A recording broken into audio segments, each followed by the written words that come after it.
방금 우리 담임 목사님 말씀하신 대로 지난 6월 15일부터 7월 1일까지 15박 16일 동안 WMTS 선교사 훈련학교 17기 아우리치를 다녀왔습니다.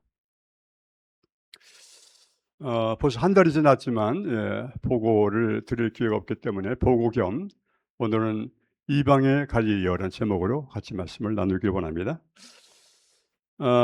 우리가 아우리치를 가기 전에 이제 12주 과정을 마치면서 계속 기도하면서 이번에는 이스라엘 바로 들어가지 않고 요르단을 거쳐서 이스라엘 들어가기로 결정하고 요르단, 이스라엘, 그리고 이스라엘 마치고 다시 요르단 나와서 나오는 곳으로 일정을 다 짜고 비행 티켓을 하고, 계속해서 전쟁 중이었기 때문에 이란과 미국과 이스라엘과 전쟁 중이었기 때문에 전쟁이 종식돼야 우리 팀이 안전하게 다녀올 수 있기 때문에 계속해서 전쟁이 종식되도록 기도했고 우리 팀이 안전하게 다녀올 수 있도록 기도했는데 계속해서 기도했음에도 불구하고 전쟁이 종식되지 않고 계속 전쟁은 진행되고 있었어요.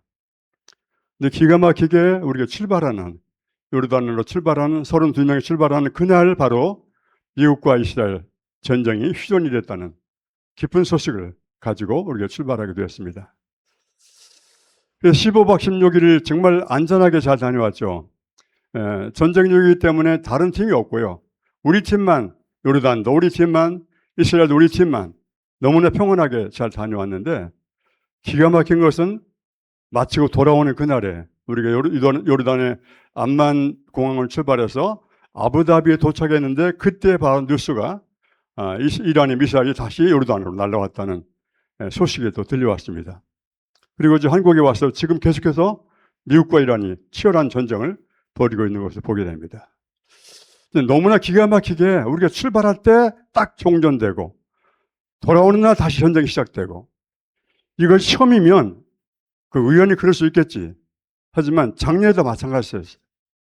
작년 이스라엘이 하마스와 전쟁을 한 3년 동안 하고 있었거든요.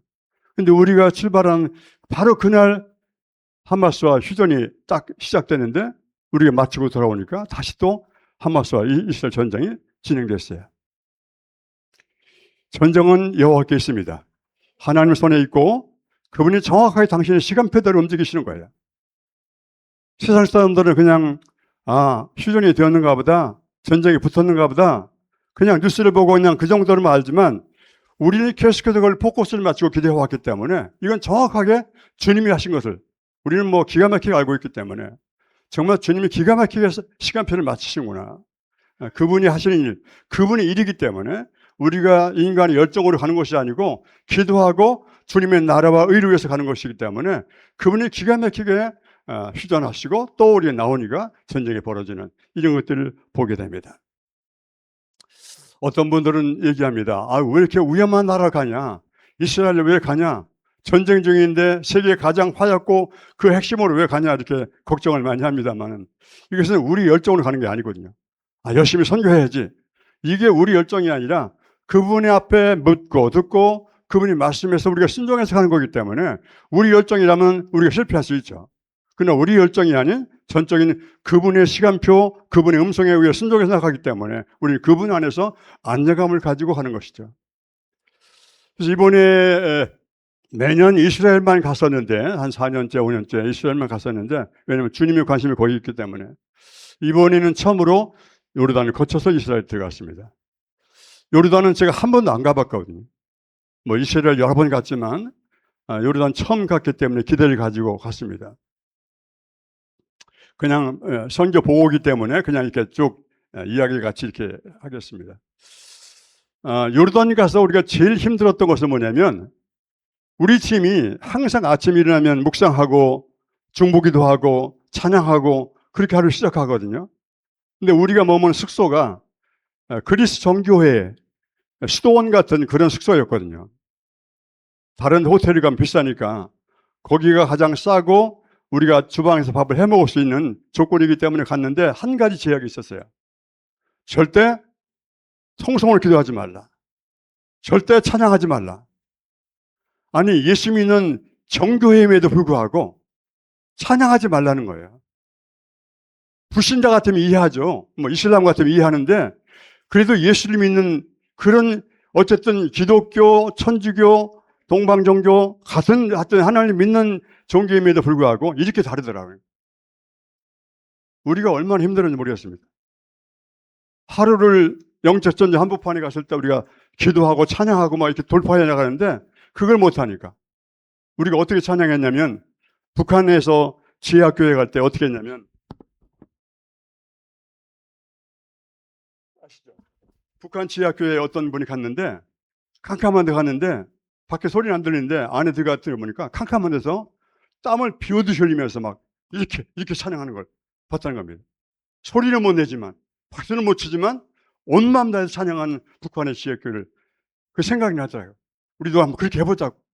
우리 팀을 32명이 그렇게 막 찬양하는데 처음에는 어색하게 짝이 없었어요. 통성기도도 크게 못하고 찬양도 크게 못하고. 근데 두 번째 날부터 적응하기 시작하더라고요. 꼭 통성기도만이 전부가 아니고 크게 찬양하는 것만 전부가 아니고 조용하게 찬양하는데도 불구하고 성령이 우리 안에 임하시니까 그냥 감격에 눈물 흘리며 찬양하게 되고, 그리고 소리 높여 통성기도 하지 못하지만 우리가 온 마음 다해서 기도하니까 다시 한번 우리 심령이 회복돼 가지고 그 어려웠던 고비를 넘겼었습니다. 요르단은 출애굽 여정에서 가장 중요한 나라이기 때문에 이번에 처음 갔는데 많은 관심을 가지고 있었습니다. 한번 요르단 지도를 잠깐 보실까요? 예, 이건 요르단 지도는 아니지만 12지파를 분배했을 때 땅입니다. 가운데 우회가 갈릴리 호수고요. 쭉 요단강을 거쳐서 내려오면 밑에 사해바다입니다. 요단강 동편으로 요르단 땅입니다. 서편으로 이스라엘 땅입니다.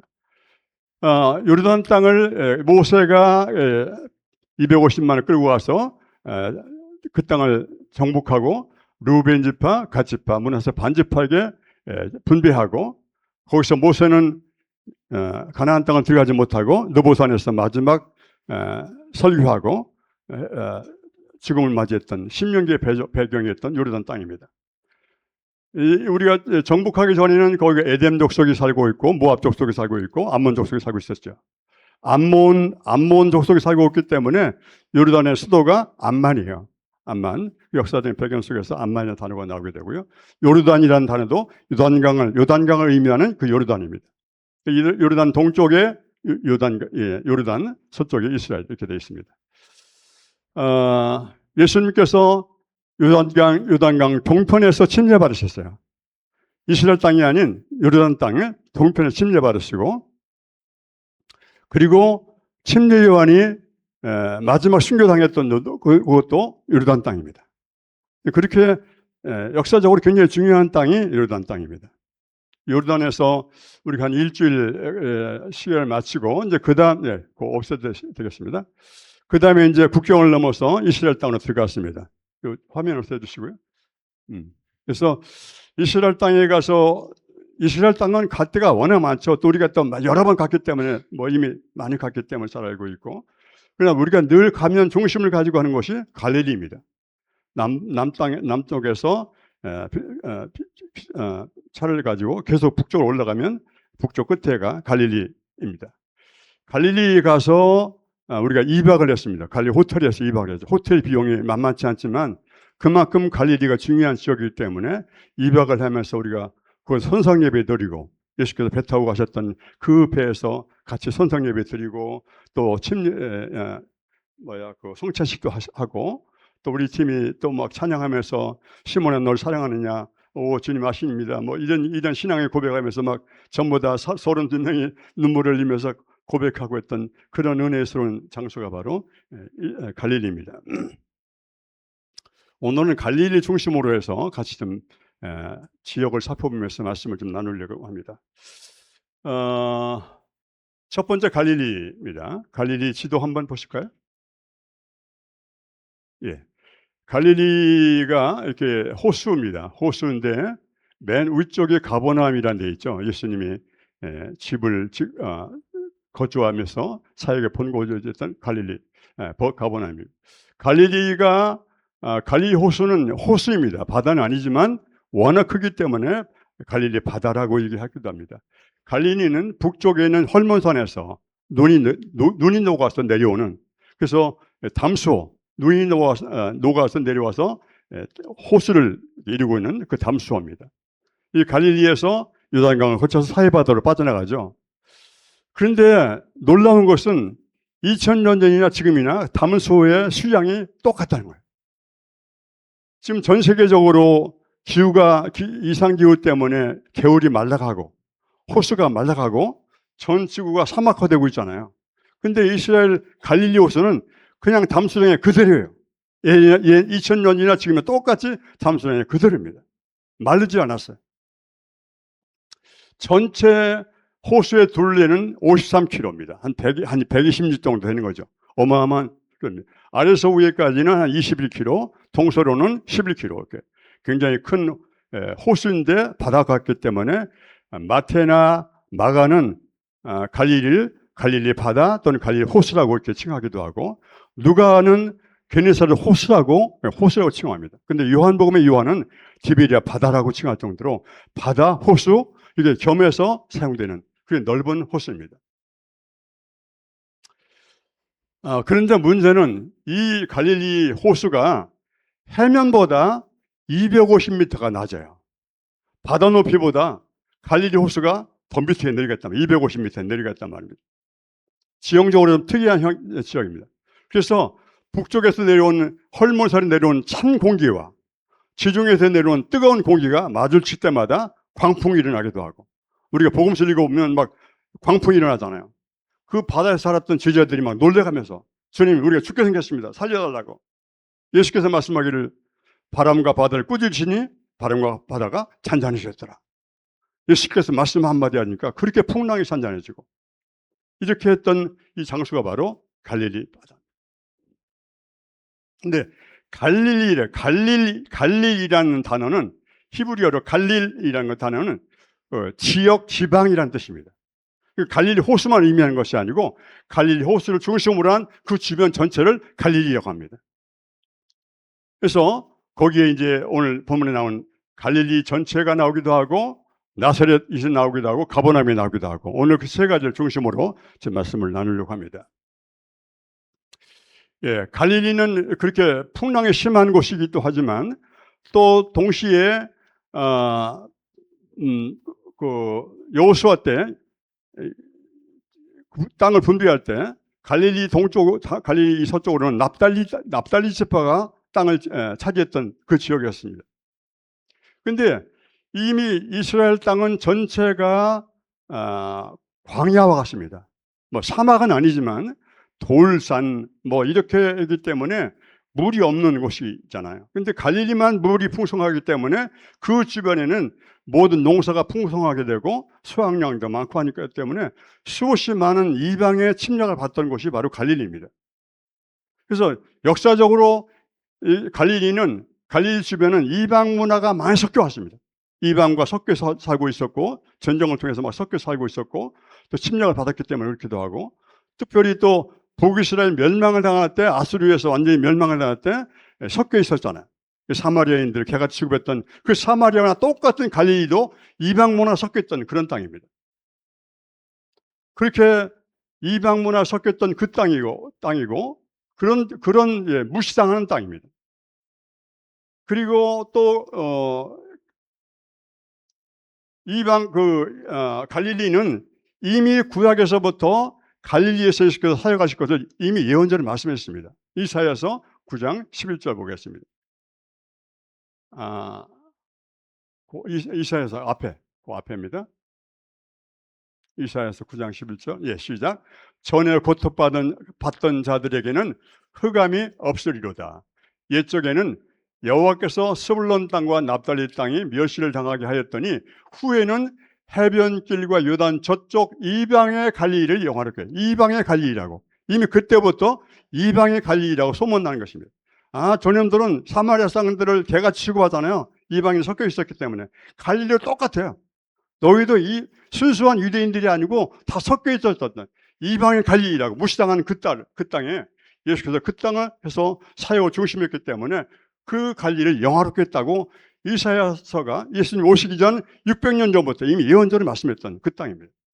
예수님이 하셨던 모든 사역은 그냥 당신이 하나님이기 때문에 당신 마음대로 하실 것이 아니고 이미 예언하셨던 말씀대로 그대로 응하게 하신 것입니다.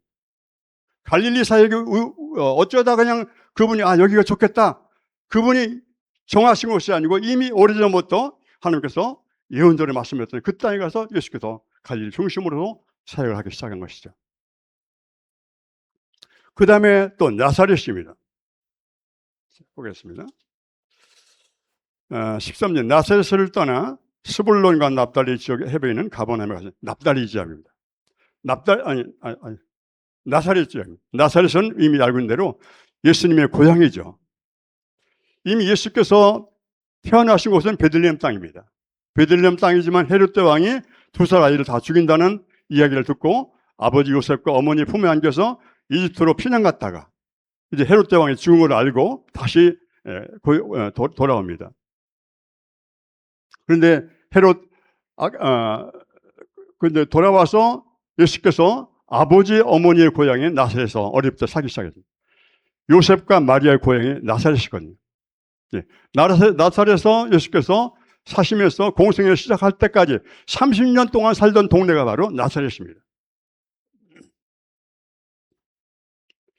나사렛은 이미 갈릴리 진처 전체가 무시받는 땅이라고 그러잖아요. 조롱받는 땅이었습니다. 나사렛이라는 말은 조롱하는 말, 무시하는 말입니다. 왜? 이미 거기는 이방인 문화가 섞여 있었기 때문에 너 나사렛에서 무슨 선한 것이 나겠느냐? 나다니엘이 그랬잖아요. 나사렛에서 무슨 선한 것이 나겠느냐? 그럴 정도로 아무도 기대하지 않는 그 땅, 무시당한 땅, 멸시받는 땅, 조롱받는 땅이 바로 나사렛이었습니다. 그 예수께서 거기서 30년 동안 사신 것이죠. 나사렛이라는 말은 이사야서 11장 1절에 잠깐 한번 보실까요? 같이 읽겠습니다. 이새의 줄기에서 한 싹이 나며 그 뿌리에서 한 가지가 나서 결실할 것이요. 이새의 줄기가 누굽니까? 다윗이잖아요. 다윗의 아버지가 이새니까 이새의 줄기인 다윗을 통해서 앞으로 예수, 메시아가 오실 것을 말씀하시면서 그 줄기에서 한 싹이 나며 그 뿌리에서 한 가지가 나서 결실할 것이라고 말씀입니다. 싹, 가지, 이 말이 히브리어로 나체르. 이 나체르라는 말에서부터 이미 나사렛이라는 말이 유래된 것이라고, 그렇게 우리 거기서 그 땅에서 자라고 지금 박사 과정을 보면은 정혜주 목사님이 그렇게 설명하더라고요. 나차렛에서 나사렛이라는 단어가 나오기 시작했다는 것입니다. 이미 예수께서는 그 나사렛에서 예수께서 살고 사역할 것을 이미 오래전부터 예언했습니다. 마태복음 2장 23절 한 번 더 보면 확실합니다. 마태복음 2장 23절. 시작. 나사렛이라는 동네에 가서 사시니 이는 선지자로 하신 말씀에 나사렛 사람이라 칭하리라 하심을 이루리라 하십니다. 나사렛에서 사셨는데 어쩌다가 아버지 엄마 때문에 그냥 끌려서 살게 된 것이 아니고 선지자로 하신 말씀을 이루시려고, 이미 예언적인 말씀을 이루시려고 나사렛 동네에 살게 됐다는 것입니다. 그래서 우리가 예수를 말할 때 나사렛 예수라고 하는 거잖아요. 그 나사렛 예수는 존경받는 말이 아닙니다. 조롱하는 말입니다. 무시하는 말입니다. 기독교인들 나사렛, 갈릴리 촌놈들이 뭐 하겠어? 이 말은 기독교인들을 무시하는 말입니다.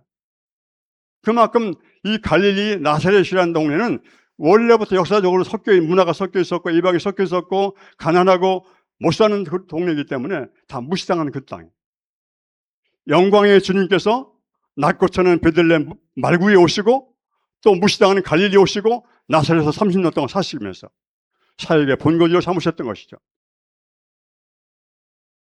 그러니까 마지막에 이제 가버나움이라는 동네를 한번 보겠습니다.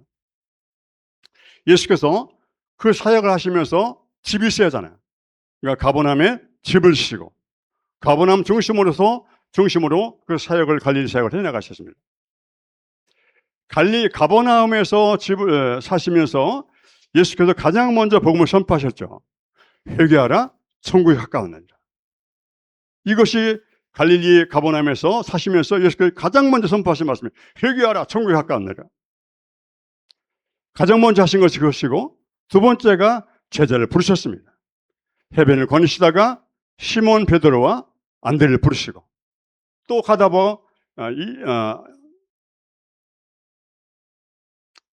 야고보와 요한을 부르시고 제자를 부르셨습니다. 그런데 우리가 베드로나 야고보나 요한이나 다 어부였으니까 가난하고 별 볼일 없는 사람이라고 생각하지만 또 거기서 잘하고 모든 역사를 배웠던 정혜진 목사님은 또 다르게 하더라고요. 물론 그 아버지가 또 홀리랜드 유니버시티 부총장이기도 하지만 그 아버지 영향을 받기도 했지만 또 박사과정 공부하는 그 아들 입장에서는 그게 아니라는 것입니다.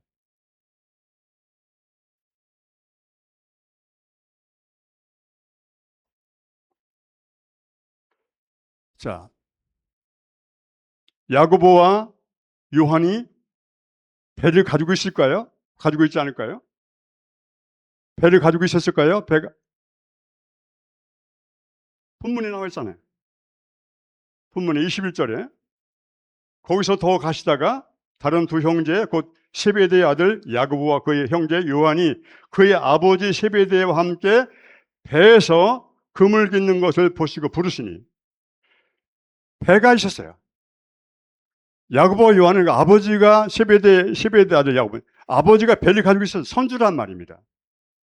그냥 배를 타고 다니며 고기 잡는 그냥 고용된 어부가 아니라 선주란 말이에요. 아버지가 선주니까 그 자녀들도 마땅히 선주 자녀니까 가정이 부유했을까 안 했을까요? 부유한 가정이었다는 것입니다. 베드로도 마찬가지라는 것입니다. 지금도 우리가 바닷가에서 선주들은 그래도 잘 사는 사람들이야. 그 당시 갈릴리도 못 사는 지방이고 어려운 지방이었지만 선주들은 그래도 부유층이 있었다는 것입니다. 그 당시가 그 가버나움이 무역의 중심지였고 교통의 중심지였기 때문에 그 배를 타고 고기를 잡으면서 많은 무역을 하는데 좋은 고급 어종들은 귀족들이 사가는 것이고 또 좀 시원찮은 어종들은 서민들이 사는 것이고 그래서 그들의 삶은 풍성했다는 것입니다. 어부들은 가난한 자들이 아니었다는 것입니다. 그냥 고용된 어부 같으면 가난하지만 이미 선주 배를 가지고 있기 때문에 그리고 그 당시에 헤롯 왕이 죽고 이스라엘을 분봉 왕이 통치했잖아요.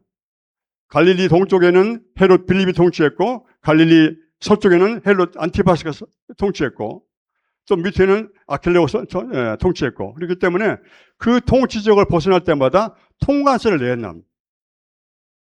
갈릴리 바다인데 여기서 잡아가지고 이쪽으로 가려면 통관세를 내야 한단 말이에요. 빌립이 통치하는 지역과 안티파스가 통치하는 지역이 다르기 때문에 통관세를 내야 되는데 그거 하루 이틀도 아니고 매일 고기를 잡는데 통관세를 내려면 어마어마한 세금을 내야 되기 때문에 그 당시에 선주들은 집이 빌립이 이쪽 동쪽에도 있었고 서쪽에도 있었다는 것입니다. 통관세를 낼 필요가 없이 여기도 집, 여기도 집. 그만큼 부유했다는 것입니다. 베드로 장모가 병에 걸렸잖아요. 베드로 장모가 병에 걸릴 때 예수께서 신방하셨습니다. 그런데 그것이 베드로 장모의 집이 아니고 베드로가 장모를 모시고 살았던 그런 집인 것이죠. 그만큼 이 어부들은 부유한 삶이었다는 것입니다. 그러니까 그들이 예수께 부르실 때 다 버려두고 예수를 따랐다는 것은 아무것도 없는 상황에서 아이고 이제 마지막 희망 여기가 이거밖에 없어. 그래서 따라간 것이 아니고 재산도 있고 배도 있고 모든 거 있음에도 불구하고 예수님 부르시면 따라갔다는 것입니다. 우리는 그냥 아이고 어부들이니까 뭐 희망이 없으니까 그냥 예수님 부르신 게 따라갔겠지. 다 버려두고. 다 버려둔다는 말을 우리가 그냥 쉽게 생각했습니다. 근데 다 버려둔다는 말이 아무것도 없으니까 가는 것이 아니고 많은 것들을 가지고 있음에도 불구하고 주님의 부르심 앞에 순종해서 버리고 예수님을 따랐다. 갈릴리 지도 한 번 더 보실게요. 예. 지도가 확실히 안 나와서 그런데 빨간 줄이가 도로입니다. 도로. 갈릴리 중심 주변으로 이렇게 빨간 도로가 있잖아요. 그리고 서쪽에서 오는 도로가 있고 맨 위에가 가버나움인데 가버나움에서 올라가는 길이 있습니다. 이것이 무슨 도로냐면 무역도로예요. 이집트에서 올라오는 해변도로, 해변을 따라서 무역상도 올라오는 도로고 또 요르단에서 올라가는 왕의 대로가 있습니다. 무역상들이 왔다 갔다 낙차 타고 왔다 갔다 하는 그런 대로였고 무역의 중심지였기 때문에 가버나움은 그 교통의 중심지, 무역의 중심지였기 때문에 굉장히 복음 전파에 아주 핵심적인 지역이었다는 것입니다. 그냥 어쩌다가 그냥 가는 곳이 아니고 그 지역에 가면 그 지역에서 복음을 전파할 때 이방인들에게 가장 빨리 복음이 전파되는 그런 장점이 있는 지역이 바로 가버나움이라는 것입니다. 그전에는 그냥 예수께서 갈릴리 하시다가 가버나움에 집을 가지고 있었어. 이렇게만 생각했는데 왜 가지고 있었는가를 우리가 몰랐습니다. 이번에 가서 더 정확하게 알게 된 것입니다. 예수께서 복음 전파하는 목적이 무엇입니까? 복음이 온 세상에 전파된 것이 목적이기 때문에 예수님은 갈릴리 남들이 무시하는 그 땅이지만 이방에 섞였었고 그 땅이 교통의 중심지고 무역의 중심지이기 때문에 거기서 복음을 전파하면 수없이 순간적으로 빨리빨리 이 이방 땅에 전파되기 때문에 예수께서 그 갈릴리 중심으로 사역을 하셨다는 것입니다. 그래서 예수께서 갈릴리의 가버나움에서 사역하시면서 제자를 뽑으시고 또 가르치시고 선포하시고 치유하시고 그런 사역을 통해서 수많은 영혼들이 예수를 믿게 되고 그 예수의 소음이 온 땅에 전파되기 시작했습니다. 그것이 24절입니다. 24절. 본문 24절 같이 읽겠습니다. 시작. 그의 소문이 온 수리아에 퍼진다. 온 수리아는 시리아 땅입니다. 이스라엘 땅이 아니에요. 이방인이 섞여 있었기 때문에 그 지역에 있는 수리아 이방인들이 많이 예수를 믿게 되고 예수님의 소문이 유대인이 아닌 온 수리아에 퍼진지라. 사람들이 모든 앓는 자, 곧 각종 병에 걸려서 고통당하는 자, 귀신 들린 자, 간절한 자, 중풍병자들 데려오니 그들을 고치시더라. 그 예수의 소문이 갈릴리뿐 아니라 대가벌리는 요단 동편, 지금 요르단 땅입니다. 요르단 땅까지 대가벌리와 또 예루살렘과 유대와 유단강 건너편에 동편, 서편까지 다 수많은 무리가 예수를 따르게 됐다는 것입니다. 갈릴리 중심으로 복음을 전파하기 시작하니까 그 복음이 그 지역의 수많은 영혼들이 예수를 믿게 되었다는 것입니다. 예수님의 사역은 거의 갈릴리 중심으로 사역했습니다. 그리고 유대인 명절이 되면 예루살렘 올라가셨죠. 예수님이 공생의 3년 반 동안에 6월절을 4번 지키셨습니다. 첫 번째 6월절 올라가서 성전을 청결시키는 사건을 했습니다. 사람들이 막 네가 누군데 성전 청결하냐 막 그러니까 예수께서 말씀하기를 내가 성전의 주인이다. 내가 성전의 주인이다 말씀하시고 두 번째 6월절에는 요한복음 5장에 갑자기 생각 안 나요. 그렇지? 연못? 네. 베데스다 연못. 네. 베데스다 연못에서 38년 된 병자를 고치셨습니다. 근데 그날이 안식일이었잖아요. 사람들이 왜 내가 안식일날 고치냐? 막 그러니까 예수께서 말씀하기를 내가 안식일의 주인이야. 유대인들이 가장 중요했던 성전 그 주인이 내가 성전의 주인이야. 내가 바로 하나님이야. 유대인들이 그렇게 중요하겠던 안식일 주인이 바로 내가 바로 하나님이야. 이 말씀을 첫 번째 6월절에 가서 하셨고 두 번째 6월절에 하셨고 세 번째 6월절에 가서는 예수께서 예루살렘 올라가지 않으셨습니다. 갈릴리에 계시면서 오병이의 기적을 일으키셨습니다. 그때 올라가지 않으셨습니다. 오병이의 기적을 일으키시면서 내가 하늘에서 내려온 생명의 떡이다 말씀했잖아요. 내가 생명의 떡이야. 나를 먹지 않고 내 살을 먹지 않고 내 피를 먹지 않으면 생명이 없어. 내가 생명의 떡이다 말씀하신 것이 세 번째 6월절이었습니다. 마지막 네 번째 6월절에 예수가 올라가셔서 십자가를 달려 죽으셨습니다. 예수님은 6월절에 죽기로 이미 오래전부터 이미 시간표에 짜여진 시간입니다. 어쩌다가 로마 군병들이 해서 잡혀 죽은 것이 아니고 창조 때부터 인간을 구원하시고 약속하시고 그분의 시간표에서 6월절에 그분이 죽으신 것입니다. 아멘이시죠? 예수님의 사역은 예수님이 팩트인 걸 믿으시기 바랍니다. 팩트예요. 청년들. 그냥 역사적인 종교가 아니고 예수님은 팩트입니다. 하나님이시고 그분이 우리를 구원하시려고 이 땅에 인간을 내려오셔서 가장 무시당하는 그 땅에서 복음을 전파하시고 사역하시고 그분의 시간표에 의해서 그분이 십자가를 죽으시고 6월절에 죽으시고 무교절에 장사 지내시고 초실절에 부활했습니다. 하나님의 정하신 그 시간표에 의해서 죽으시고 부활하시고, 그분이 올라가시면서 내가 가지만 성령을 보내시겠다 말씀하신 그 약속대로 오순절날 성령이 임했습니다. 모든 것들이 이미 정해진 시간표대로 그분이 일하신 것입니다. 아멘이시죠?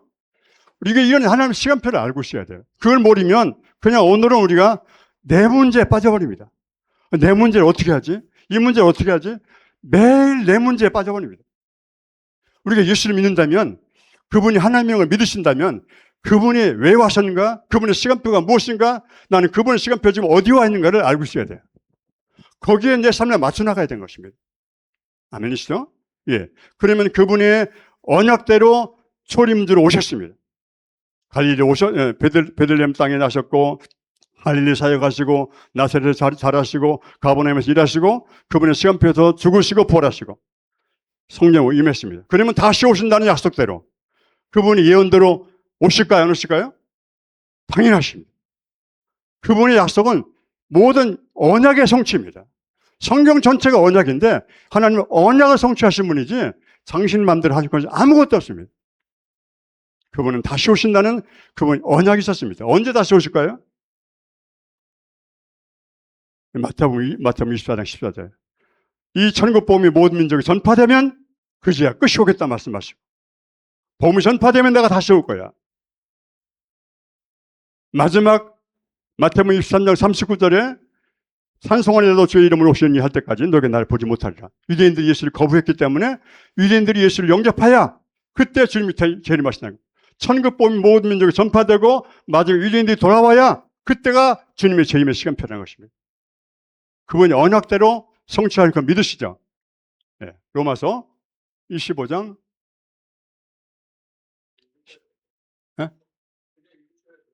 끝났어요? 예, 됐습니다. 예, 로마서 11장 25절에 보면 이방인의 수가 충만히 채워지고, 그리고 마지막 유대인도 돌아오면 마지막 유대인이 구원받을 것이다 말씀. 이방인의 수가 충만히, 복음이 이방 땅에 전파되고 이방인의 수가 충만히 채워지고, 그때까지는 이스라엘이 더러운 우둔해지만 그 이방인의 충만히 채워지면 그때 마지막 유대인들이 돌아와서 구원받게 될 것이라고 말씀하십니다. 로마서 11장 25절에 26절에 말씀하십니다.